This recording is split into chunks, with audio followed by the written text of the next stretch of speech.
Let's continue with linear equations. आज हमको करनी है एक्सरसाइज 3.3। तो 3.3 में क्या है बेटा कि क्वेश्चंस करने यूजिंग सब्स्टिट्यूशन मेथड। अब आप सब्स्टिट्यूशन मेथड सीख चुके हो तो आपको उसको यूज़ करनी है। तो फर्स्ट पार्ट है x plus y equal to 14 and x minus y equal to 4। देखो दोनों में ही x का कोफिशिएंट भी 1 है, y का कोफिशिएंट भी 1 है। आप किसी को भी, इसमें -1 है, बाकी सब में +1 है, आप किसी भी इक्वेशन से किसी भी वेरिएबल की वैल्यू निकाल करके सब्स्टिट्यूट कर सकते हो। ठीक है, तो यदि मैं second equation, I will name this as first and this as second, मैं सेकेंड इक्वेशन से y नहीं लूँगी, x लूँगी, जिसका कोफिशिएंट पॉजिटिव है। -y इक्वल टू के उधर जाएगा तो x की वैल्यू y प्लस 4 या 4 प्लस y एक ही बात है, x will become y plus 4। हम क्या लिखेंगे फिर? Substituting value of x in equation 1, क्योंकि हमने निकाली किससे है? सेकंड से निकाली है, तो सब्स्टिट्यूट किस में करेंगे? फर्स्ट से।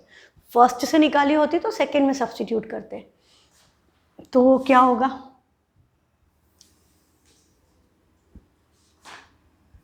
x minus y, first equation क्या है? x प्लस वाई, तो x is y plus 4 plus y as it is equal to का 14 भी as it is. y plus y क्या हो गया? अभी वन वेरिएबल में सब कन्वर्ट हो जाती है, तो y plus y 2y, 14 minus 4 10, तो y की वैल्यू क्या हो गई? 10 divided by 2 5, y comes out to be 5। अब इस y की वैल्यू को हम किस में सब्स्टिट्यूट करेंगे? x में। This implies x equal to 5 plus 4 equal to 9, तो x की वैल्यू 9 आ गई, y इक्वल टू 5, दोनों आंसर हाईलाइट कर दिए। सब्स्टिट्यूट करके देख लो, 9 minus 5 is 4 and 9 plus 5 is 14, दोनों इक्वेशन सेटिस्फाई हो रही है।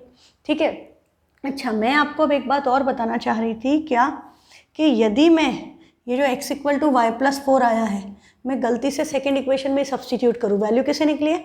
सेकेंड से, और हम इसको सेकेंड में सब्स्टिट्यूट कर दें यदि, तो क्या होगा? तो आप देखो कि ये x माइनस वाई है, x की जगह क्या लिखेंगे? y plus 4 minus y as it is equal to 4 as it is, y cancel हो गए, 4 इक्वल टू 4 ये आ जाएगा। इसलिए हम कभी भी जिस इक्वेशन से वैल्यू निकाली है उसमें सब्स्टिट्यूट नहीं कर सकते। This is a true condition. 4 equal to 4 सही है ना? 1 equal to 1, 0 equal to 0, divide किया तो 1 इक्वल टू 1, 1 इधर ले आए, 1 माइनस 1 0, 0 इक्वल टू 0, तो ये ट्रू कंडीशन आ जाएगी। बट ये इन्फाइनेटली मेनी सोल्यूशन नहीं है। गलती क्यों हुई? क्योंकि आपने सेकेंड इक्वेशन से निकाल के सेकेंड में सब्स्टिट्यूट कर दिया। आपको करना था फर्स्ट में, फर्स्ट से निकालो सेकंड में, सेकंड से निकालो फर्स्ट में। ये एकदम सिंपल सी बात है, ये आप याद रखो, कभी भी आपसे मिस्टेक नहीं होगी। ठीक है, सेकंड पार्ट में क्या दिख रहा है? s minus t equal to 3, this is your first equation. Second equation में डिनोमिनेटर में 3 और 2 नजर आ रहे हैं, तो सबसे पहले एलसीएम लेके इसको एक नॉर्मल इक्वेशन में कन्वर्ट कर लो। जब भी इक्वेशन रैशनल नंबर के फॉर्म में हो, फ्रैक्शंस हो, कोफिशिएंट में, you should always take LCM first. तो ये 3 और 2 का एलसीएम क्या आएगा? 6, 2 इधर मल्टीप्लाई 3 इधर, तो ये हो गया 2s plus 3t equal to 6। This 6 will go to that side, तो 2s plus 3t equal to 6 6 36, ये आपकी क्या आ गई? Equation number 2। अब आपको दिख रहा है कि सेकेंड इक्वेशन में तो s का कोफिशिएंट 2 है, t का कोफिशिएंट 3 है, तो इससे वैल्यू निकालने से फ़ायदा नहीं है। फर्स्ट इक्वेशन में s का कोफिशिएंट 1 है, t का कोफिशिएंट -1 है, तो बेटर कॉम्बिनेशन क्या है? फर्स्ट इक्वेशन से s निकालें। तो आप यहीं पर लिख सकते हो, this implies s equal to t उधर जाएगा तो t प्लस 3। अब हम क्या लिखेंगे इसके बाद? आप लिखो substituting value of s in equation 2। मैं लिख नहीं रही हूँ, मैं बोल रही हूँ क्योंकि लिखने में टाइम लगता है और सारे सब्स्टिट्यूशन है, तो आप, मैंने बोल दिया, आप नोट कर लो। Substituting value of s in equation 2, तो क्या हो जाएगा? This is 2 times s is t plus 3, तो 2 times t plus 3 plus 3t equal to 36। अच्छा एक बात और बेटा, ये t और प्लस के साइन में कई बार कन्फ्यूज़न हो जाता है। कई लोग t भी ऐसा लिखते हैं ना, t प्लस, तो वो खुद ही कंफ्यूज हो जाते हैं कि 2 पॉजिटिव साइन है, तो थोड़ा सा ध्यान रखना। t है ना, इसको थोड़ा सा टर्न कर दो, ध्यान रहे कि ये t है, नहीं तो गड़बड़ हो जाएगी। अब ये 2 मल्टीप्लाइड बाई t प्लस 3, दोनों से मल्टीप्लाई होगा, तो दिस इज 2t प्लस 2 3 ज़ा 6 plus 3t equal to 36। 2t plus 3t क्या हो गया 5t, और ये 36 में 6 उधर जा कर के माइनस होगा तो आप डायरेक्टली लिख सकते हो ना 36 माइनस 6 इज 30 एंड 5 डिवाइड में जाएगा तो 30 डिवाइडेड बाय 5, t की वैल्यू क्या आ गई 6, t comes out to be 6। अब ये ऐसा मैं देखो ऐसे हम कर सकते हैं, कोई दिक्कत नहीं है, यदि गलती होती है तो कर लो, कोई प्रॉब्लम नहीं है कि 2t प्लस 3t को तो 5t लिखा और इक्वल टू आपने लिखा 36 माइनस 6, फिर आपने लिखा 5t इक्वल टू 30, फिर आपने लिखा t equal to 30 divided by 5, 5 6 30, फिर लिख दिया t इक्वल टू 6। एक दो लाइन ज़्यादा होगी पर यदि आप डायरेक्ट कर सकते हो तो बहुत अच्छी बात है। आप 10th क्लास में हो, जो लोग मैथ्स छोड़ने वाले उनके लिए हाईएस्ट क्लास है, जो मैथ्स कंटिन्यू करने वाले उनका इतना लेवल तो होना ही चाहिए, है ना। तो आप थोड़ा सा ये छोटी छोटी बातें, इनके स्टेप्स के मार्क्स नहीं है 10th में, इन स्टेप्स के मार्क्स नहीं है। छोटी क्लासेस में होता है आपको हर स्टेप शो करनी होती है, 10th में ये सब स्टेप्स इंपॉर्टेंट नहीं है। जो इंपॉर्टेंट है वो मैं आपको हर चीज़ बता रही हूँ कि ये लिखो ये लिखो, तो ये स्टेप्स आप ओमिट कर सकते हो। अब टी की वैल्यू का क्या करेंगे, इसको सब्सटीट्यूट करेंगे s equal to t plus 3, this implies s equal to 3 plus 6 equal to 9, तो s की वैल्यू आ गई 9 और t की वैल्यू 6, हमने दोनों को हाईलाइट कर दिया। अब s 9 है और t 6 है, सब्सटीट्यूट करके देख लो, 9 minus 6 3, first equation satisfied, 9 by 3 plus 6 upon 2, ये हो गया 3, ये हो गया 4, ये 6 ही आया ना, 9 6 और 9 आए हैं, s 9 है और t 6 है, तो 9 बाय 3 3 एंड 6 बाई 2 4, 3 प्लस 4 7, कहाँ गड़बड़ हुई, 3 प्लस 4 7 आ रहा है, तो मैंने कुछ गलती की, let me cross check. 9 minus 6 is 3, first step is fine, 9 plus 3, 6 plus 3 9, correct है। 2t plus 2 3 6 plus 3t equal to 36, 2t plus 3t 5t equal to 30 35 6 30, t 6 है, s 9 है, t 6 है, तो 6 बाई 2 3 होता है। हे भगवान मैं क्या कर रही हूँ, वो हो 3 2 6 होता है, ये 3 आएगा, 3 प्लस 3 6, वेरिफिकेशन में गड़बड़ कर रही हूँ मैं, 6 को पता नहीं क्यों 6 बाई 2 को 4 लिख रही हूँ। ओके फाइन, समझ में आ गया, आंसर सेम आएगा, ये 3 आ रहा है, 3 प्लस 3 6, दोनों इक्वेशन सेटिस्फाई होंगी। नेक्स्ट है आपका third part, 3x minus y equal to 3 and 9x minus 3y equal to 9। तो आपको क्या दिख रहा है, इससे y की वैल्यू सब्सटीट्यूट करना इजी है क्योंकि y का कोफिशिएंट 1 है और y माइनस है, तो हम क्या करेंगे, जिसकी वैल्यू सब्सटीट्यूट करना है उसका कोफिशिएंट +1 होना चाहिए, तो I will take this y to that side, तो ये y उधर जाएगा प्लस हो जाएगा और ये 3 इधर आएगा माइनस हो जाएगा, तो y can be written as 3x minus 3। अब किसी का क्वेश्चन मन में ये आएगा कि मैम आप तो y को उधर ले गई और आपने इधर लिख दिया, तो भाई मैं इसको यदि ऐसे लिखती कि 3x minus 3 equal to y, हाँ, और अब मैंने y equal to 3x minus 3, एक ही बात है, that is one and same thing, है ना। तो ये बात आप ध्यान रखना कि हम इधर ले गए फिर हम इधर के उधर लिख दें तो बात एक ही रहती है, पर जनरली हमको जिस वेरिएबल की वैल्यू सब्सटीट्यूट करना होती है वो हम लेफ्ट हैंड साइड में लिखते हैं, इसलिए मैं 3x minus 3 equal to y की बजाय I am writing y equal to 3x minus 3। ठीक, तो ये y equal to 3x minus 3 आ गया, इसको दिया इक्वेशन 1, इसको दिया 2, फिर substituting value of y in equation 2 note कर लिया यहाँ पर आपने, अब सब्सटीट्यूट कर दो तो 9x as it is minus 3 times 3x minus 3 equal to 9, तो ये आपका क्या होगा 9x माइनस 3 3 ज़ा 9x माइनस माइनस 3 3 ज़ा 9 इक्वल टू 9। अब ये प्लस 9x माइनस 9x आपस में क्या हो गए, कैंसल, 9 इक्वल टू 9 मतलब 1 इक्वल टू 1, इधर ले आओगे तो 0 इक्वल टू 0। ऐसा क्यों हुआ, ऐसा इसलिए हुआ क्योंकि आपको अब आप सब चीज़ सीख चुके हो, आपको यहीं पर पता चल गया होगा इनका रेशो 1/3 1/3 और 1/3, सबका रेशो इक्वल है, a1/a2 b1/b2 c1/c2, सबकी वैल्यू 1/3 है, means equation has infinitely many solutions, such equations can not be solved algebraically, substitution, elimination, cross multiplication, ये सब अल्जेब्रिक मेथड है सॉल्यूशन की, इनका सिर्फ हम ग्राफ प्लॉट कर सकते हैं, इनको हम इस मेथड से सॉल्व नहीं कर सकते, इसलिए ऐसी कंडीशन आ गई।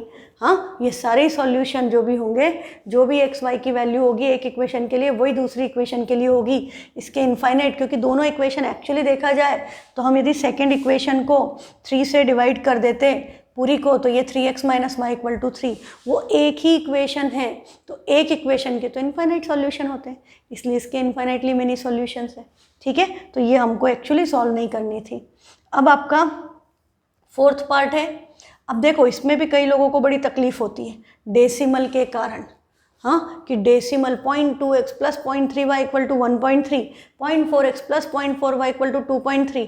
यार डेसिमल से दिक्कत हो रही है तो डेसिमल हटा दो। डेसिमल हटाने के लिए क्या करेंगे, पूरी इक्वेशन को 10 से मल्टीप्लाई कर दो। मना है क्या? हम पूरी इक्वेशन को सेम नंबर से मल्टीप्लाई करें, इक्वेशन सेम रहेगी। पूरी इक्वेशन को सेम नंबर से डिवाइड करें, इक्वेशन सेम रहेगी, है ना। तो left hand side right hand side में सेम नंबर ऐड कर दें, इक्वेशन सेम रहेगी। सेम माइनस कर दें, इक्वेशन सेम रहेगी।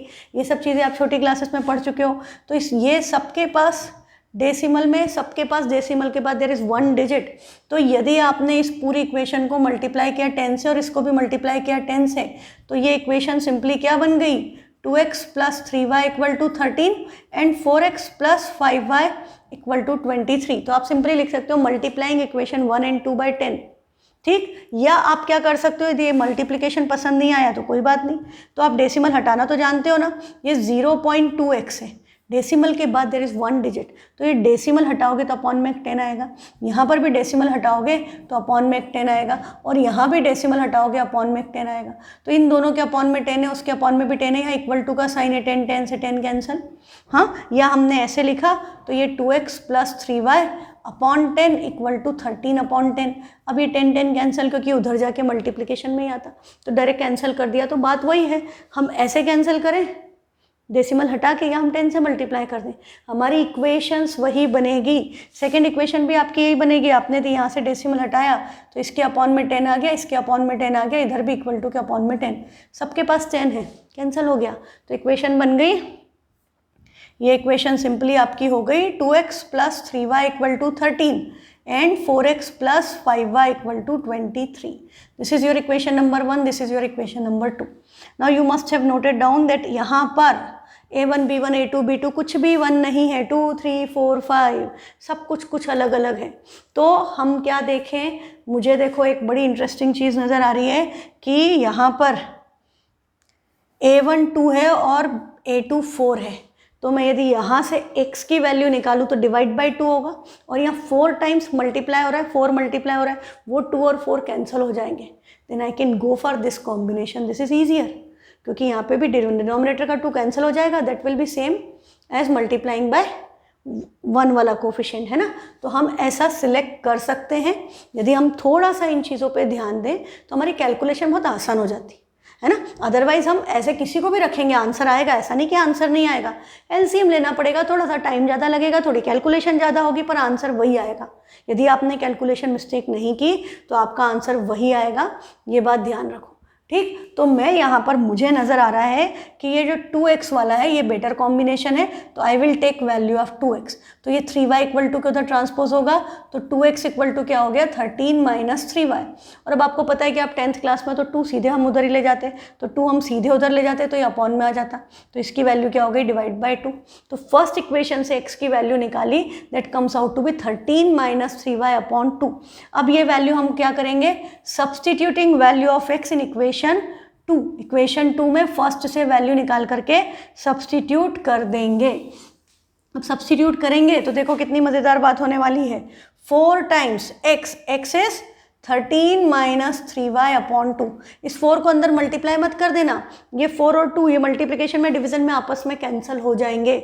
हमने कॉम्बिनेशन यही देख करके लिया है ना। तो ये मल्टीप्लाई मत करके ऐसे मत कर देना 52 माइनस 12y और फिर 2 का एलसीएम ले रहे हैं, कॉम्प्लिकेशन हो जाएगा। हाँ, मैं आपको सबसे इजी तरीका बता रही हूँ। अब आगे plus 5y as it is equal to 23 as it is. अब यहाँ पे पता है ऐसा मत कर देना कि ऊपर 3y और 13 लिख दिया, गड़बड़ हो जाएगी, दोनों इक्वेशन मिक्स हो गई, कुछ अलग ही खिचड़ी पक जाएगी, पर आंसर नहीं आएगा। अब ये 2 1 ज़ा 2, 2 2 ज़ा 4, अब ये 2 टाइम्स 13 माइनस 3y है, तो इसी स्टेप में हम मल्टीप्लाई कर सकते हैं। तो 13 2 ज़ा 26, 2 3 ज़ा 6y plus 5y equal to 23। अब हमको क्या दिख रहा है कि minus 6y plus 5y minus y आएगा, माइनस y को उधर ले जाए प्लस हो जाएगा, 23 इधर ले आए, 26 माइनस 23, y की वैल्यू तो आ गई 3, y comes out to be 3, y मिल गया तो चलो x में सब्सटीट्यूट कर दें, x निकाल लें। तो x इक्वल टू क्या हो गया, 13 माइनस वाई 3 है, 3 3 ज़ा 9 डिवाइडेड बाई 2, 13 9 माइनस 9 4, 4 बाई 2 2, तो x की वैल्यू क्या आ गई 2, तो x equal to 2 and y equal to 3 is the required solution. Substitute करके देख लो। हाँ, तो आप इसमें रखो या उसमें रखो, एक ही बात है। 2 2 ज़ा 4 प्लस 3 3 ज़ा 9, 9 प्लस 4 13, डेसिमल में होता तो 0.4 0.9 होता और ऐड करके 1.3, 2 4 ज़ा 8, 3 5 ज़ा 15, 8 प्लस 15 23, डेसिमल में होता तो 0.8, 1.5 ऐड किया 2.3, करेक्ट है। ठीक है, अच्छा इसी क्वेश्चन को मैं दूसरी तरह से भी बता देती हूँ। यदि मैं इससे सपोज मैंने y की वैल्यू सब्सटीट्यूट कर दी सेकेंड इक्वेशन से, तो y की वैल्यू क्या होगी, 23 माइनस 4x अपॉन 5। हाँ, यदि आपने पहले सब सॉल्यूशंस पे वर्कआउट नहीं किया और आपने बिना सोचे समझे कुछ भी रख दिया कि भाई मैं तो कुछ भी रख लूँ, मैं तो फर्स्ट इक्वेशन में सेकेंड इक्वेशन से वैल्यू निकाल रही हूँ y की और एक डेसिमल हटा चुके हैं, 4x plus 5y equal to 23 है, तो 5y है, तो y 23 उधर, 4x उधर गया, माइनस हुआ, 5y था, 5 डिनोमिनेटर में। सिंपल, ये बात तो समझ में आ जाती है ना। तो हम सीधे लिख सकते हैं this implies y equal to this, substituting value of y in equation 1। तो अब ये 2x तो as it is plus 3y, y की जगह क्या आएगा 23 minus 4x divided by 5 equal to 13, ये आएगा। अब देखो, अब ये 3 और 5 कैंसल नहीं हो रहे हैं, अब क्या करना पड़ेगा, एलसीएम लेना पड़ेगा। तो यहाँ पर अपॉन में 1, एलसीएम आ गया 5, तो 5 2 ज़ा 10x प्लस 23 3 ज़ा 69 माइनस 3 4 ज़ा 12x इक्वल टू 13, ये हुआ। अब ये 10x माइनस 12x इसी स्टेप में कंबाइन हो जाएंगे। देखो ये क्या होता है, कई बार आप लोग कंबाइन नहीं करते हो, ये पूरा का पूरा ऐसा लिख के उधर लिख 5 उधर ले गए, 13 5 ज़ा 65। अननेसेसरी स्टेप्स में बार बार वही वैल्यू लिखते जाना, उससे क्या पता चलता है, आपका ध्यान नहीं है, आपको पता नहीं चल रहा कि they are like variables, they should be combined. और आप ज़्यादा स्टेप लिख करके ये मत सोचना कि ज़्यादा मार्क्स मिल जाएंगे, इस तरह की स्टेप्स ज़्यादा लिखने से कोई एक्स्ट्रा मार्क्स नहीं मिलेंगे। इससे आपका इंप्रेशन ही खराब होता है टीचर पे कि इसको पता ही नहीं चल रहा है कि मैं इसको 10x और 12x को मिला करके माइनस 2x लिख सकती हूँ प्लस 69 एंड 13 5 ज़ा 65, 65 इधर 2x उधर, 69 minus 65 4 equal to 2x, x की वैल्यू क्या आ गई 2, आंसर अलग नहीं आएगा, आंसर सेम आएगा। वहाँ सब्सटीट्यूट कर दें तो 23 minus 8, 23 minus 8 that is 15 upon 5, 15 upon 5 is again 3, तो x equal to 2 y equal to 3, solution will be same. बस कैलकुलेशन थोड़ा सा आपने देखा, एलसीएम लेना पड़ा, फिर उधर भेजना पड़ा, थोड़ा सा टाइम बढ़ गया। तो सोच समझ के कॉम्बिनेशन सिलेक्ट करोगे तो जल्दी क्वेश्चन हो जाएगा, एक्यूरेसी ज़्यादा रहेगी। हाँ, नेक्स्ट है अब आपका क्वेश्चन नंबर 5। इसमें बड़ा इंपॉर्टेंट कंसेप्ट छुपा हुआ है। देखो क्या छुपा है कि ध्यान से क्वेश्चन पढ़ो और देखो कि क्या क्या है। a1x plus b1y equal to 0, there is no c1। Similarly in the second equation there is a2x plus b2y, c2 भी नहीं है। तो इसको बिना सॉल्व किए आंसर बता सकते हो कि इसका आंसर क्या आएगा। 9th में भी आपको बताया था कि यदि इक्वेशन a1x प्लस b1y है, c1 नहीं है, और दूसरी equation a2x plus b2y equal to 0 है, एक ही होती, तो भी c नहीं है, c नहीं है मतलब इंटरसेप्ट नहीं है, तो ये इक्वेशन हमेशा कहाँ से पास होगी, ओरिजिन से। इसका ग्राफ हमेशा इससे जाएगा, एंगल कुछ भी हो सकता है ऐसा वैसा, पर पास तो 0,0 से होगा। तो 0,0 से पास हो रहा है मतलब सॉल्यूशन क्या हो गया 0,0। x को 0 रखने पे y 0 आएगा। ये बात बिल्कुल माइंड में फिक्स कर लो। 1 मार्क में कभी पूछ लें इस तरह की equation, what will be it's solution. c 0 है दोनों में, दोनों इक्वेशन में c की वैल्यू 0 है, तो दोनों ओरिजिन से पास होंगी और कॉमन सॉल्यूशन ही सॉल्यूशन होता है। ऐसे आप देखो यूनिक सॉल्यूशन है √2 अपॉन √3, √3 अपॉन √8, साइन नेगेटिव, तो पक्का ये इंटरसेक्टिंग लाइन्स है, ये भी ओरिजिन से पास हो रही है, ये भी ओरिजिन से पास हो रही है, तो इंटरसेक्शन कहाँ होगा, ओरिजिन पे। ये बात याद रखना। हाँ, बहुत इंपॉर्टेंट बात है जो मैंने आज आपको बता दी है, तो इसको बिल्कुल भूलना नहीं। अब इसमें भी थोड़ा सा देख करके लगता है तकलीफ कि अरे यार ये रूट में आ गया, कोई बात नहीं, रूट में भी आएगा, सॉल्यूशन तो वैसे ही होगा। तो हम किसी की भी, और चक्कर क्या है, किसी का भी कोफिशिएंट 1 नहीं, किसी को भी ले लो, कोई फ़र्क नहीं पड़ेगा। हाँ, सब एक जैसे हैं, सब इक्वली डिफ़िकल्ट है, या सब इक्वली ही रूट वाले हैं और सबका किसी का भी कोफिशिएंट 1 नहीं है, तो कोई भी ले लो, सपोज ये ले लिया या ये ले लिया, चलो ये ले लिया, तो x की वैल्यू क्या होगी, ये उधर गया -√3y, √2 भी अपॉन में आएगा। अब आप इसको इकट्ठे भी लिख सकते हो -√3/2y रूट में पूरा, या ऐसे लिख दो -√3/√2y, जो तुम्हारी मर्जी।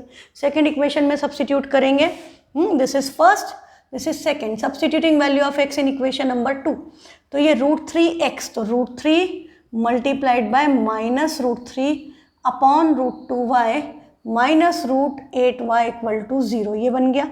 हाँ, अब ये √3 इंटू √3 क्या हो गया 3, तो ये हो गया -3y, इसके अपॉन में √2 है, इसके अपॉन में नहीं है, एलसीएम ले ले, तो एलसीएम क्या आएगा √2, तो ये √2 इस √8 से मल्टीप्लाई होगा, तो √8 इंटू √2 9th का रियल नंबर, ये हो गया 16 इज परफेक्ट स्क्वायर ऑफ 4, तो this can be written as -4y = 0। अब -3y -4y क्या हो गया -7y, ये √2 तो इस 0 से जा करके 0 हो गया मल्टीप्लाई होके, तो -7y 0, तो y की वैल्यू क्या हुई 0 डिवाइडेड बाय -7 लिखने की ज़रूरत है, 0 को किसी से भी डिवाइड करो आंसर 0 ही आता है, तो y की वैल्यू क्या आ गई 0, और जैसे ही y की वैल्यू 0 आई हमने यहाँ रखी, तो x भी क्या हो गया, दिस इम्प्लाइज x = 0, तो x = 0, y = 0 is the required solution of this set of equations. ठीक है, ये बिल्कुल याद रखना, जब भी C1 C2 है ही नहीं, लाइंस दोनों ओरिजिन से पास होंगी, दोनों ओरिजिन से पास होंगी, तो that will be the common point of intersection, तो ग्राफ आपका उसका सॉल्यूशन 0,0 हो गया। अब इसमें दोनों के डिनोमिनेटर में अलग अलग नंबर नज़र आ रहे हैं, अपॉन में 2 अपॉन में 3, तो सबसे पहले एलसीएम लेना है, बिना एलसीएम लिए सॉल्व नहीं करना है, मेक इट अ रूल। तो हमारा इसका एलसीएम 2 और 3 है, तो एलसीएम क्या आएगा 6। जब प्राइम नंबर्स हों, को प्राइम नंबर जिनका HCF 1 है, उनको मल्टीप्लाई करके एलसीएम आए, तो ये इधर सीधे क्रॉस में चला जाता है ना, तो ये 3 3 9x -5 2 10y = -2, ये 6 उधर चला जाएगा, तो इक्वेशन बन गई 9x -10y = -12, ये आपकी फर्स्ट इक्वेशन बनी। सिमिलरली सेकेंड में भी एलसीएम 6 आया, तो ये हो गया 2x + 3y और = 13/6 है, इसके भी अपॉन में 6, इसके भी अपॉन में 6 आपस में कैंसिल हो गए। हाँ, इनका तो काम हो गया फिक्स, 6 2 6 कैंसिल। सेकेंड इक्वेशन क्या बन गई 2x + 3y = 13, this is your equation number 2। फिर क्या नज़र आ रहा है, x और y दोनों में से किसी का भी कोफिशिएंट 1 नहीं है, किसी को भी सब्सटीट्यूट कर दो, सब एक बराबर हो गए। तो सपोज मैंने ये ले लिया, हाँ 2 और 9 आपस में नहीं आते, 3 और 10 आपस में कैंसिल नहीं होते, तो वो सब भी कुछ नहीं दिख रहा है, पर मैंने x ले लिया, तो 2x = 13 - 3y, और एक्चुअली मुझे यहाँ पर सीधे 2 भी अपॉन में लिख देना चाहिए, ये आपकी x की वैल्यू हो गई फ्रॉम इक्वेशन 2। कहाँ सब्सटीट्यूट करोगे, इक्वेशन 1 में, substituting value of x in equation 1, तो आपका क्या हो गया 9x, x is 13 - 3y/2 -10y = -12। Simply हमने x की जगह पर 13 - 3y/2 सब्सटीट्यूट कर दिया, जो हो रहा है वो करते जाओ, अपने आप आंसर आएगा। हाँ, और करने का तरीका भूले तो नहीं हो ना, पॉज कर करके आपको करना है, यदि आपने पहले कर लिए थे तो बहुत अच्छी बात है, कंटिन्यूएशन में देखते जाओ, नहीं करके रखे थे तो जहाँ स्टेप जो समझ में आ गई उसके बाद वीडियो पॉज करके अपने आप करो, और चेक करो कि सही आया या नहीं आया। यदि मैंने कुछ उसमें कोई ट्रिक बताई है then add that to your solution, आपके माइंड में उसको ऐड कर दो, अदरवाइज बढ़िया है, अच्छा किया था तो बहुत अच्छी बात है। अभी 9 2 कुछ कैंसिल नहीं हो रहा, तो what we will do, we will take LCM. LCM क्या आएगा 2, ये 9 इनसे मल्टीप्लाई होगा, 13 9 117, 9 3 27y, ये 10y नहीं आएगा, 2 से मल्टीप्लाई होगा -20y = -12 एज इट इज। अब आप देखो ये 117, ये 27 और 20 दोनों का साइन सेम है, ऐड करके साइन नेगेटिव, 27 और 20 क्या हो गया 47y, ये 2 उधर जाएगा -24। एक ही स्टेप में हमने इनको कंबाइन किया, इस 2 को उधर मल्टीप्लाई किया, जितना ज़्यादा हो सके उतना करना चाहिए। अब हमें क्या दिख रहा है कि ये तो माइनस का है, हमको तो y की वैल्यू निकालनी है, तो भैया इसको उधर ले जाओ, इसको इधर ले आओ, तो ये 117 + 24 = 47y हो गया। ऐड किया 141 डिवाइडेड बाय 47 = y, 7 3 ज़ा 21 होता है और 3 4 ज़ा 12, 2 ज़ा 12 और 2 14, तो ये इससे 3 टाइम्स कैंसिल हो रहा है, तो y की वैल्यू क्या आ गई, y comes out to be 3। जैसे ही y आ गया अब तो क्वेश्चन खत्म, इसमें सब्स्टिट्यूट कर देंगे तो फिर से x लिखो और y 3 आया है तो 13 - 3 3 ज़ा 9/2, 13 - 9 4, 4/2 2, तो x = 2, y = 3। This are the required solution. एक बार सब्स्टिट्यूट करके देख लो, मर्जी आपकी, आप इस वाले फॉर्म में रख के देखो या इस वाले फॉर्म में रखो, हाँ आंसर सेम आएगा। x 2 है और y 3 है, यदि मैं इसमें ही रख दूँ तो ये 3 × 2/2 -5 × 3/3, तो ये 3 3 कैंसिल, ये 2 2 कैंसिल, 3 - 5, आंसर क्या आया -2। फर्स्ट इक्वेशन से सेटिस्फाइड। यहाँ हो जाएगा 2/3 + 3/2, 2 2 ज़ा 4, 3 3 ज़ा 9, अपॉन में LCM 6, 9 + 4 13/6। अच्छा भाई यदि ये नहीं पसंद आया तो आपकी जो स्टैंडर्ड इक्वेशन बनी थी इसमें रख देते। x क्या है 2, 9 2 ज़ा 18, -10 3 ज़ा 30, 18 - 30 is -12, यहाँ पर रखते हैं तो 2 2 ज़ा 4 + 3 3 ज़ा 9, 9 + 4 13, है ना। किसी में भी सब्स्टिट्यूट करके देख लो। लीनियर इक्वेशन की सबसे अच्छी बात बेटा यही है कि हम करने के बाद एग्ज़ाम में ही चेक कर सकते हैं कि हमने सही किया या नहीं किया, है ना। यदि कुछ गलती हो गई है तो वापस से क्रॉस चेक वहीं की वहीं पता चल जाएगा तुम्हें कि फिर से करने की ज़रूरत है। नेक्स्ट क्वेश्चन है, solve 2x + 3y = 11 and 2x - 4y = -24। बोल रहा है इसको सॉल्व करो and hence find the value of m for which y = mx + 3। मतलब ये दो इक्वेशन दे दी है और बोल रहा है उनको सॉल्व करके x और y की वैल्यू निकालोगे इक्वेशन x y में, और फिर इसमें x और y की वैल्यू सब्स्टिट्यूट करके इस m की वैल्यू निकालो। तो ये बड़ा इंपॉर्टेंट टाइप ऑफ क्वेश्चन है कि इनडायरेक्टली पूछ लिया, हाँ, कि इक्वेशन सॉल्व करो और उसको सब्स्टिट्यूट करके फिर से सॉल्व करो और m की वैल्यू निकालो। तो ये कंसेप्ट याद रखना, सिंपल सा है, कोई टफ नहीं है। ये 2x + 3y = 11 है और ये 2x - 4y = -24 है। अब देखो यहाँ पर भी 2x है, यहाँ भी 2x है। यदि मैं सब्स्टिट्यूशन से कर रही हूँ तो मैं 2x की वैल्यू निकाल लूँ, तो फर्स्ट से यदि निकालूँ तो 2x can be written as 11 - 3y, हाँ, और ये वैल्यू यहाँ पर सब्स्टिट्यूट कर दे तो x नहीं, अब हम 2x सब्स्टिट्यूट कर रहे हैं। 11 - 3y - 4y = -24।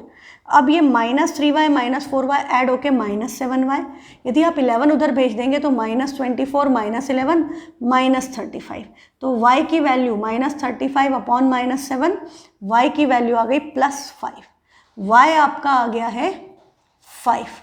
अब हम y की वैल्यू x में सब्स्टिट्यूट करें तो 2x है, तो x = 11 - 5 3 ज़ा 15/2, -4/2, x की वैल्यू क्या आएगी -2।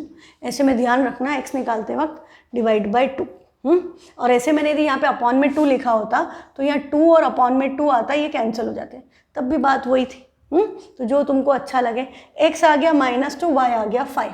अब हमें तो m निकालना है और y = क्या है mx + 3, तो y तो क्या है 5 और mx, x क्या है -2, तो -2m + 3 हुआ, तो ये 3 इधर जाएगा तो 5 - 3 क्या हो गया 2, 2 = -2m हो गया, तो m की वैल्यू क्या हो गई -1, तो m आपका आ गया -1। ठीक है, तो ये थोड़ा इनडायरेक्टली पूछा हुआ क्वेश्चन है बट कंसेप्ट सेम है। अच्छा, अब मैं आपको यहीं पर सब्स्टिट्यूशन ये एक्सरसाइज सब्स्टिट्यूशन की है, but I want to teach you elimination also.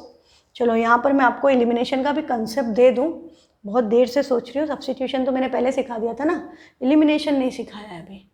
तो कौन सी इक्वेशन से सीखें,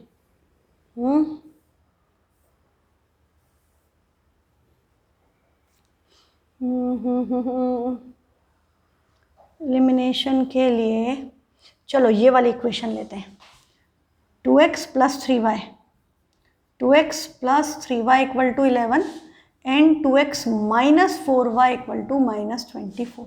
एलिमिनेट करते वक्त बेटा हमको क्या करना पड़ता है, या तो x का या y का कोफिशिएंट दोनों इक्वेशन में सेम होना चाहिए। हाँ, दोनों में कोफिशिएंट सेम मतलब उसकी वैल्यू सेम होना चाहिए। साइन सेम हो या अपोजिट हो उससे कोई फर्क नहीं पड़ता। Sign positive negative can be different. यदि दोनों पॉजिटिव है या दोनों नेगेटिव हैं तो हम उनको सब्ट्रैक्ट करेंगे इक्वेशन को। यदि अपोजिट साइन है, एक पॉजिटिव है एक नेगेटिव है, तो हम उनको ऐड करते हैं इक्वेशन को। पर्पस वही है कि आपका इक्वेशन वन वेरिएबल में बच जाए। पर्पस सेम है। यहाँ भी हम सब्सटीट्यूशन कर रहे थे तो भी हम क्या कर रहे थे, हम एक वेरिएबल की वैल्यू सब्सटीट्यूट करते थे, इक्वेशन वन वेरिएबल में बच जाती थी। एलिमिनेशन में भी हम क्या करेंगे, एक वेरिएबल को एलिमिनेट कर देंगे और इक्वेशन वन वेरिएबल में बन जाएगी, हम सॉल्व करेंगे। और जैसे हम पहले सब्सटीट्यूट करके सेकेंड वेरिएबल की वैल्यू निकालते थे, सेम टू सेम हम यहाँ भी करते हैं।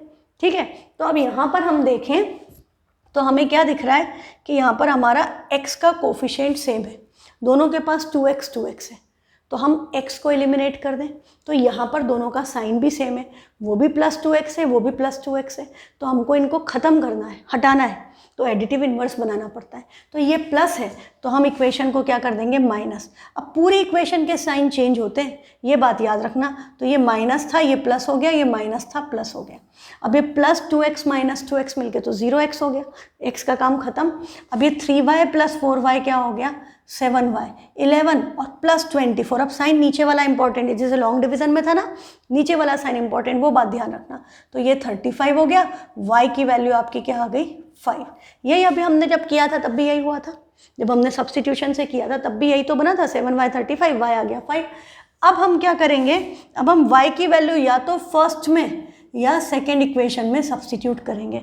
तो अब मैं सब्सटीट्यूट कर रही हूँ फर्स्ट में, किसी में भी करो आंसर सेम आएगा।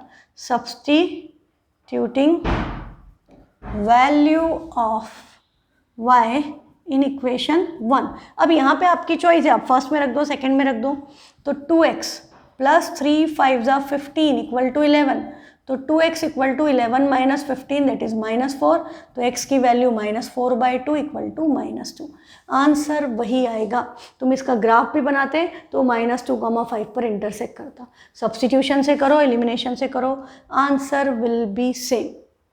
ठीक है, अब दूसरा तरीका, अभी तो हमने x को एलिमिनेट कर दिया, ये x plus 3y equal to 11 और दूसरी इक्वेशन में ले लूँ 2x minus 4y equal to, suppose मैंने इक्वेशन ही चेंज कर दी, इक्वल टू 4।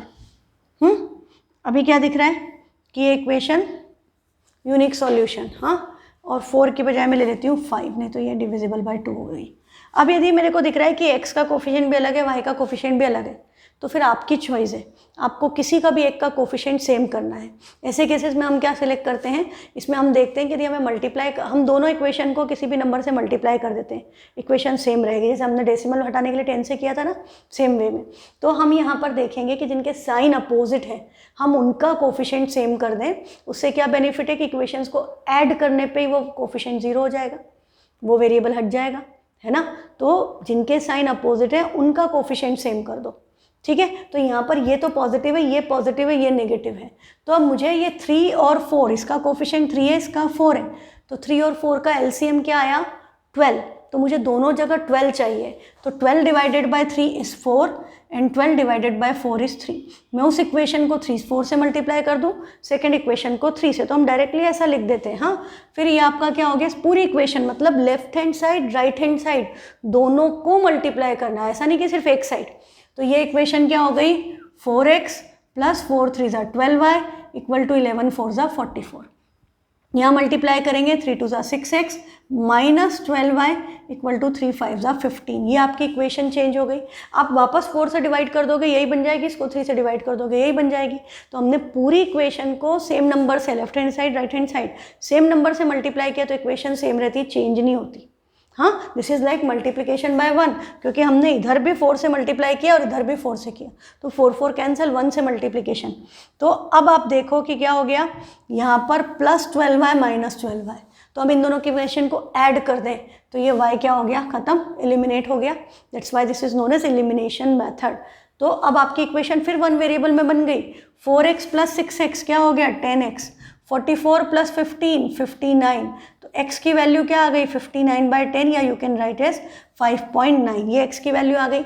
अब ये x की वैल्यू या तो फर्स्ट या सेकंड ओरिजिनल इक्वेशन में, मल्टीप्लाई वाली में नहीं, उसमें कैलकुलेशन ज़्यादा करना पड़ेगी, ओरिजिनल इक्वेशन में से किसी में भी रख दो। हाँ, तो मैंने सपोज x की वैल्यू फर्स्ट में डाल दी, तो 5.9 + 3y = 11, तो 3y क्या हो गया, 11 - 5.9, 0.1 करोगे 6 + 5 11, तो 5.1, तो y क्या हो गया, 5.1 / 3, 17 3 = 51, तो इसका आंसर क्या आ गया, 1.3। तो y = 1.3 मैंने 1 से लिया था इसलिए डेसिमल में आ गए, तो x 5.9 y 1.3, ये आपका सॉल्यूशन आ गया। ठीक है, तो ये आपका एलिमिनेशन का कंसेप्ट है। तो अब आप एक काम ये कर सकते हो कि जो क्वेश्चंस आपने सब्स्टिट्यूशन से किए थे उनको भी एलिमिनेशन से सॉल्व करके देखो, या आपके एनसीईआरटी में जो अगली एक्सरसाइज है उसके क्वेश्चंस भी एलिमिनेशन से करके देखना। ठीक है, कल संडे है तो आप ट्राई करेंगे, आपको आ जाएंगे। अब आपका है word problems. Next important concept is word problem. क्या बोल रहा है, form the pair of linear equations for the following problems and find their solution bye substitution method. देखो एग्जाम में जनरली आपको ऐसा लिखा, बहुत रेयर केस में आता है, 10% केसेस में दे राइट की सॉल्व करो by substitution, by elimination, by cross multiplication. Graph में तो पक्का आता है लिखा हुआ कि ग्राफ बना के सॉल्व करो, बट अदरवाइज क्वेश्चंस में ऐसा लिखा हुआ नहीं आता कि सब्स्टिट्यूशन, एलिमिनेशन या क्रॉस मल्टीप्लिकेशन लिख करके देते हैं, क्योंकि अदरवाइज बच्चे क्रॉस मल्टीप्लिकेशन करते नहीं है ना। तो पर मैं तो देती हूँ टेस्ट में, I just want to check कि आपको पता चल जाए कि सारी मेथड आ गई या नहीं आ गई। तो आनी सारी मेथड्स चाहिए, फिर आप अपनी चॉइस की कोई भी मेथड से कर सकते हो, बट वो 10% केसेस जब वो मेंशन कर देते हैं, और हमने मान लो कि हमने तो सिर्फ हर क्वेश्चन सब्स्टिट्यूशन से किया, या हमारे सबको जनरली एलिमिनेशन अच्छी लगती है, तो सबने यदि एलिमिनेशन की प्रैक्टिस की, सब्स्टिट्यूशन की नहीं, और एग्जाम में आ गया यूजिंग सब्स्टिट्यूशन, तो क्या करोगे, है ना। तो इसलिए आनी सारी मेथड चाहिए, बहुत ईजी है, ऐसा कुछ टफ नहीं है, that's very simple. Substitution, elimination, cross multiplication, graph सब ईजी है बेटा। लीनियर इक्वेशन टफ चैप्टर नहीं है, लीनियर इक्वेशन बड़ा इंटरेस्टिंग और बड़ा इजी चैप्टर है, और आपकी डेली लाइफ से रिलेटेड है, आपको वर्ड प्रॉब्लम्स पता चलेगा। अभी अपन वर्ड प्रॉब्लम्स करेंगे ना, थोड़ी पहले भी की थी एज वाली, और वो बैट बॉल खरीदा या अंगूर और एप्पल खरीदे, तो आपकी डेली लाइफ से रिलेटेड चीज़ें हैं जिनमें आप खुद वर्ड प्रॉब्लम्स पे इक्वेशन बना करके सॉल्व कर सकते हो। हाँ, तो इंटरेस्टिंग है और यूज़फुल है लाइफ के लिए, तो थोड़ा सा हम इसको ध्यान से करें तो आपको बहुत इंटरेस्टिंग लगेगा, and you will find it worth doing. तो आपका फर्स्ट क्वेश्चन क्या है, the difference between 2 numbers is 26 and 1 number is 3 times the other, find them. Question को 2 पार्ट में, 2 इक्वेशन बननी चाहिए, आपको पता है pair of linear equations in 2 variables कर रहे हैं हम। तो सबसे पहले क्या बोला, the difference between 2 numbers is 26 and 1 number is 3 times the other. 2 number का डिफरेंस 26 है और एक नंबर दूसरे का 3 times है, और हमको नंबर निकालना है। तो सबसे पहले तो हमको क्या करना पड़ेगा, assumption, let the numbers be x and y। तो we will start with the assumption, let the numbers be x and y। अब देखो यहाँ पर बात क्या हो रही है कि एक नंबर दूसरे का 3 टाइम है और उनका डिफरेंस बोला है। सम बोला होता तो कोई फर्क नहीं पड़ता कि कौन बड़ा कौन छोटा, पर यहाँ पे इट मैटर्स कि x is greater than y या y is greater than x। तो आपको जो अच्छा लगे आप यहाँ अज्यूम कर लो, x is greater than y। यदि मैंने ये ले लिया तो डिफरेंस 26 है। डिफरेंस पॉजिटिव कब होगा, जब ग्रेटर नंबर में से स्मॉलर नंबर सब्ट्रैक्ट करेंगे। तो हम क्या लिखेंगे, x minus y equal to 26। और यदि बेटा आपने y ग्रेटर देन x ले लिया है तो आपकी इक्वेशन क्या बनती, y minus x equal to 26। ये छोटी सी बात है पर ये समझ जाओ कि x और y में से जो बड़ा है उसमें से छोटे नंबर को माइनस करोगे तो पॉजिटिव बचेगा। यदि आपने x को स्मॉल ले लिया और आपने लिख दिया x माइनस वाई 26 और x स्मॉल है y से, तो ये करे गलत है। हाँ, तो ये गलत हो जाएगा क्योंकि y बड़ा है, तो y मतलब ये ऐसा है कि जैसे मैं 29 माइनस 3 करूँगी तो 26 आएगा, पर मैं 3 माइनस 29 लिखूँगी तो ये माइनस 26 आना चाहिए, है ना। सिंपल सी बात समझ में आ रही है। तो ये लिखने का बड़ा इंपॉर्टेंस है कि आपने किसको आगे लिखा, किसको पीछे लिखा, ये सोच समझ के और पहली बार में ढंग से समझ जाए हम कंसेप्ट, तो कभी गलती होगी ही नहीं। किन चीज़ों पे ध्यान देना है ये आपको पता है, तो आप कभी मिस्टेक करोगे ही नहीं। तो ये हो गया। अब दूसरी कंडीशन क्या बोली थी, 1 number is 3 times the other, एक नंबर दूसरे का 3 टाइम्स है। तो 3 टाइम्स कौन हो सकता है, बड़ा नंबर ही हो सकता है ना, छोटा तो नहीं हो सकता। तो बड़ा नंबर हमने क्या लिया है, x, तो x is 3 times the other, मतलब x इक्वल टू 3y। आपने ये कंडीशन के साथ y इक्वल टू 3x लिख दिया तो भी गड़बड़, हाँ, ये ध्यान रखना। तो x इक्वल टू 3y ये आपकी फर्स्ट इक्वेशन, ये सेकेंड। अब ये तो एकदम इजी टू सॉल्व है ना। यदि आपने ये लिया होता तो आप y इक्वल टू 3x लिखते हैं, तो आप यहाँ y इक्वल टू 3x लिखते हैं, ठीक। तो अब देखो कि यहाँ पर क्या होगा, अब सीधे मुझे दिख रहा है कि x की वैल्यू 3y है और ऊपर x माइनस वाई है, तो वैल्यू इसकी सब्सटीट्यूट कर दूँ, फर्स्ट में सब्सटीट्यूशन करना है, तो सब्सटीट्यूट x इन इक्वेशन 1, तो x माइनस वाई मतलब 3y minus y equal to 26, 3y minus y क्या हो गया 2y इक्वल टू 26, तो y की वैल्यू क्या आ गई, y की वैल्यू आ गई 13, इजी। y 13 है तो x क्या होगा 3 टाइम्स 13, तो 3 टाइम्स 13 मतलब 39, तो आपका x equal to 39 and y equal to 13, the numbers are 39 and 13। तो 39 में से 13 माइनस करोगे 26 बचेगा, एंड 39 इक्वल टू 3 टाइम्स 13, 39 13 का 3 टाइम्स है, पर मैं यदि 13 इक्वल टू 3 इंटू 39 लिख देती तो इक्वल नहीं होते, है ना। छोटी छोटी बातें हैं, सिंपल बेसिक कंसेप्ट, तो ये ध्यान रखो। ये आपका first part of question 3 complete. Second part में क्या बोला, the larger of 2 supplementary angles. सबसे पहले क्या बोल रहा है, सप्लीमेंट्री एंगल्स। सप्लीमेंट्री एंगल क्या होते हैं, जिन दोनों का सम 180 डिग्री होता है। कॉम्प्लीमेंट्री एंगल्स क्या होते हैं, जिनका सम 90 डिग्री होता है ना।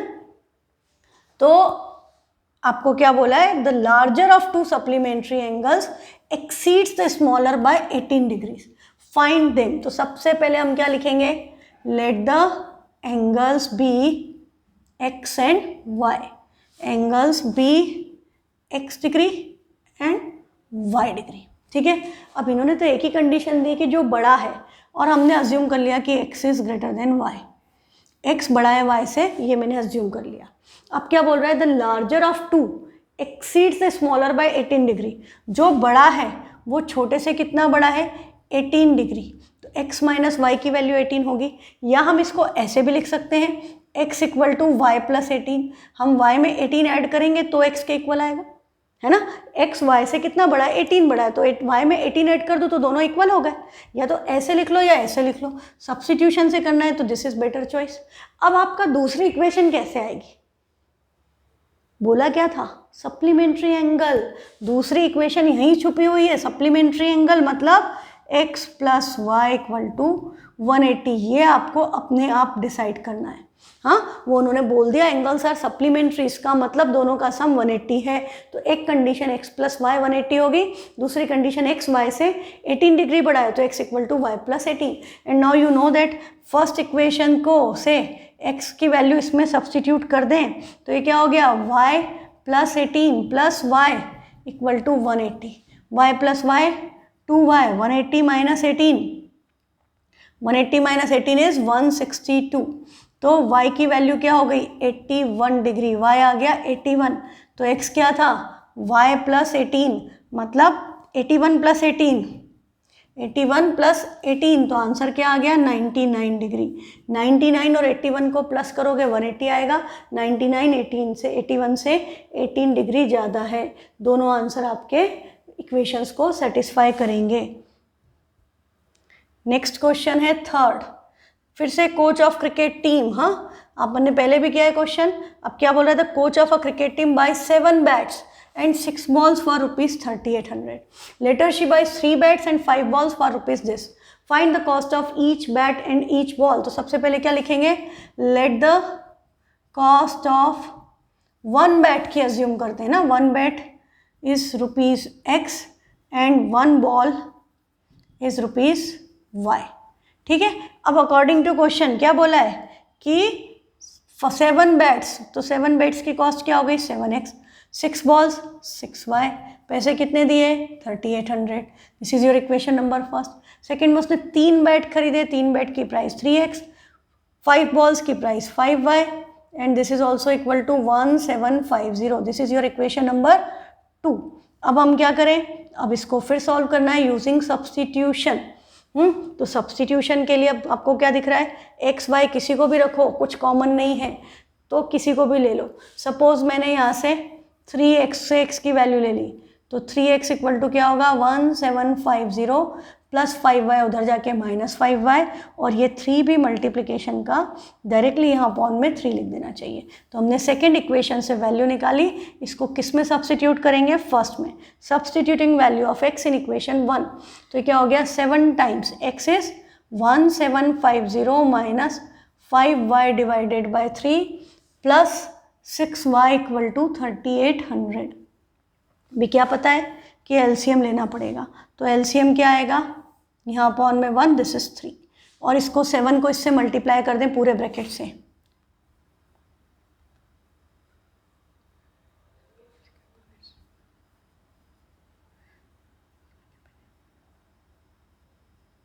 माइनस 35y प्लस ये 6 3 ज़ा 18y, this is equal to 3800। Next step में ये as it is 12250 minus 35 plus 18 is minus 17y, ये 3 उधर जाके मल्टीप्लाई होगा 11400। तो हम क्या करें, इन दोनों को इंटरचेंज कर दें, तो 12250 में से 12250 माइनस में आएगा 11400 and this is equal to 17y, ये होगा, माइनस कर दो 850 डिवाइडेड बाय 17, तो y की वैल्यू क्या आ गई 17 पंजे 85, 50 रुपीज़, तो y आ गया 50 रुपीज़। y क्या था, बॉल कॉस्ट ऑफ 1 बॉल, तो y इक्वल टू यूनिट है रुपीज़, तो ₹50। अब y 50 आ गया, x में सब्सटीट्यूट कर दे, तो this is equal to 1750 minus 5 into 50, 250 divided by 3, तो इसमें से इसको माइनस करेंगे तो ये बचेगा 1500/3, दैट इज़ 500 रुपीज़। तो बैट है 500 रुपये का, तो हम फाइनली स्टेटमेंट फॉर्म में लिख दें cost of 1 bat is 500 rupees and 1 ball is 300 rupees. अब आप इसमें सब्सटीट्यूट करके देख लो, 500 इंटू 7 करोगे 3500 होगा, 6 इंटू 50 करोगे तो 300 रुपये होगा, 3500 और 300 मिला के 3800 रुपये। आप यदि 5 इंटू 3 करोगे, 500 इंटू 3 तो ये 1500 हुआ, और 5 बॉल्स 50 रुपीज़ की तो वो 250 हुआ, ऐड किया 1750 रुपये, ये इक्वेशन दी थी, है ना। सिंपल कंसेप्ट है, तो आगे के क्वेश्चंस ट्राई करना, थर्ड पार्ट तक हो गए। ये टैक्सी चार्जेस अपन ने 9th में किया है, फ्रैक्शन भी किया हुआ है 9th में, एज वाला क्वेश्चन अपन कर चुके हैं। एनसी अपन ने जैका आफ्ताब वाला किया था, उसी तरह से इसको ट्राई करना, मतलब ट्राई ज़रूर करो, हाँ बिना ट्राई किए मत छोड़ो, ट्राई ज़रूर करो, फिर नहीं आएगा तो मैं हूँ ना, हम नेक्स्ट क्लास में कर लेंगे, ठीक है। Thank you.